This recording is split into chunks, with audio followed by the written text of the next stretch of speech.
জ্যোতিষশাস্ত্র প্রথম শিখছেন বা শেখার আগ্রহ প্রকাশ করছেন বা জানছেন, তারা জানুন যে 12টা রাশি 3টে করে পার্ট, 3টে করে রাশি এক একটা দিক নির্ধারণ করে, বা 3টে করে রাশি এক একটা দিকে বলবান।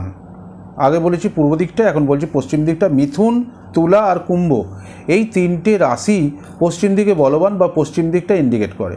এখন প্রশ্ন আসতে পারে, ছাত্রছাত্রী যারা নতুন তাদের প্রশ্ন আসতে, এই পশ্চিম দিকটা ইন্ডিকেট করে তো এতে কী হবে?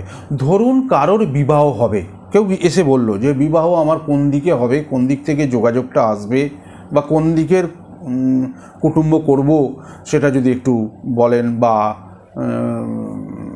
দেখে দিন।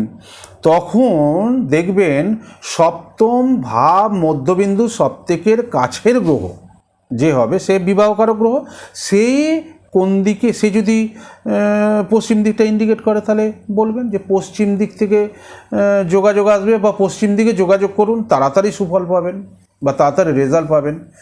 এবার এই 3টে রাশি যে পশ্চিম দিকে যারা ইন্ডিকেট করছে তাদের নাম কোথায় পাবেন? একটা বই রেকমেন্ড করছি, একটু কালেক্ট করে নেবেন, সুবিধা হবে। এডিএন পদ্ধতিতে ভাগ্য বিচার প্রথম খণ্ড, দেবসূর্য পাবলিকেশন থেকে এই বইটা প্রকাশিত হয়। এই বইটা কালেক্ট করলে, এই ভিডিওটার সঙ্গে যদি বইটার সঙ্গে খুলে পড়েন বা দেখেন, পুরো আইসেফ হয়ে যাবে। অনেক তাড়াতাড়ি শিখতে সুবিধা, মানে অনেক 100% শর্ট টাইমে আপনারা জিনিসটা মাথায় নিয়ে নিতে পারবেন। নমস্কার, সপরিবারে ভালো।